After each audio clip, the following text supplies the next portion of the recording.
Halo teman-teman semuanya, semangat pagi, salam sejahtera dan salam sehat selalu buat kita semuanya. Kembali lagi dengan aku, welcome back to my channel, Vera Tambajaya.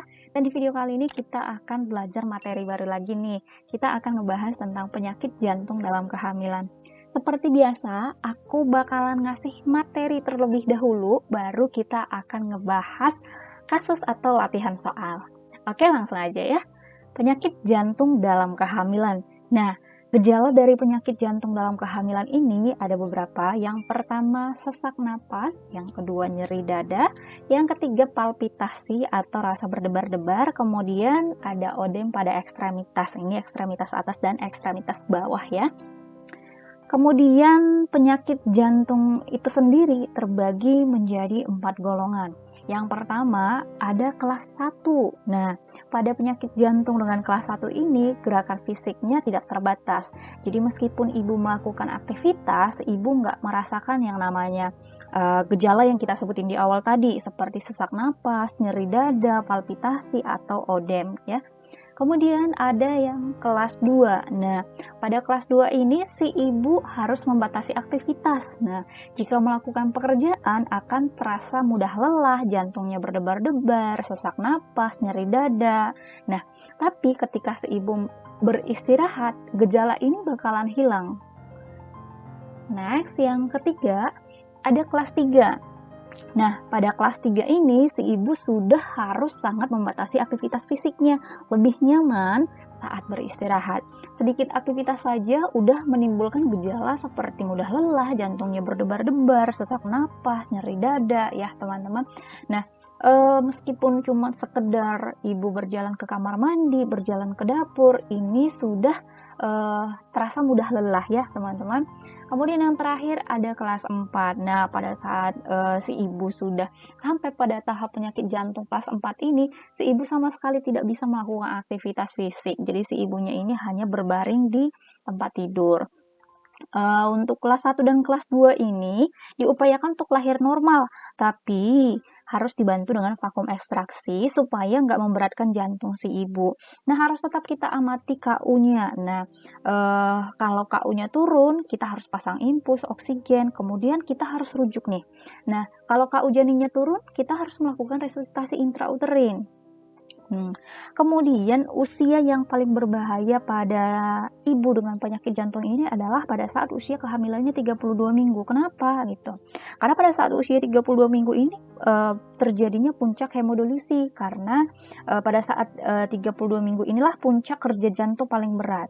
Si ibu yang tidak punya penyakit jantung pun kerja jantungnya sudah berat ketika terjadi hemodilusi. Apalagi ketika si ibunya mengalami yang namanya penyakit jantung, bisa berakibat kritis, bisa sampai si ibunya henti jantung. Nah, kalau untuk si janinnya bisa mengakibatkan BBLR. Nah, ketika si bayinya juga lahir bisa mengakibatkan hipoksia nanti ya.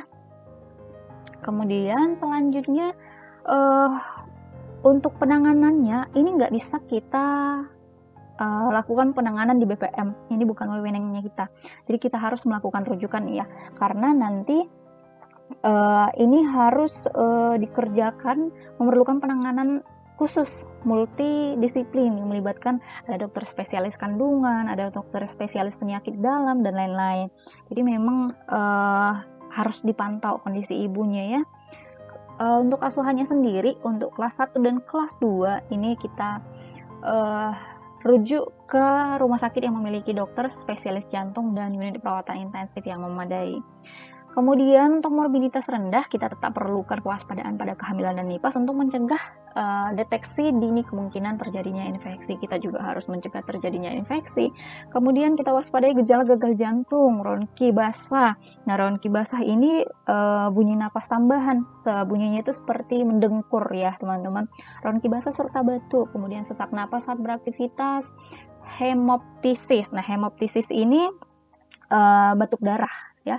Kemudian ada odem pada ekstremitas atas dan ekstremitas bawah. Kemudian terjadi takikardi, detak jantungnya naik bisa melebihi 100 kali per menit.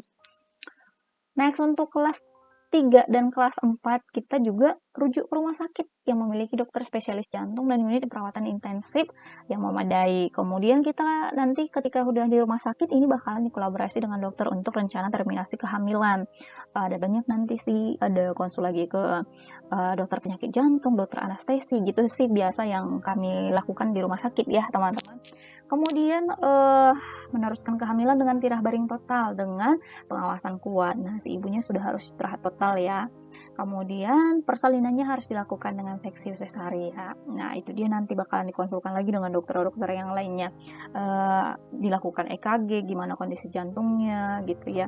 Kemudian kita konsulkan lagi ke dokter anestesi dan dokter lainnya. Oke, ternyata cuma segitu. Sedikit ya slide-nya teman-teman. Semoga sudah paham. Kalau mungkin masih ada pertanyaan, boleh ditinggalkan pertanyaannya di kolom komentar. Dan nanti bakalan aku balas. Kita bahas sama-sama ya. Segitu dulu, tetap semangat. Salam sejahtera, sehat selalu. Salam kompeten.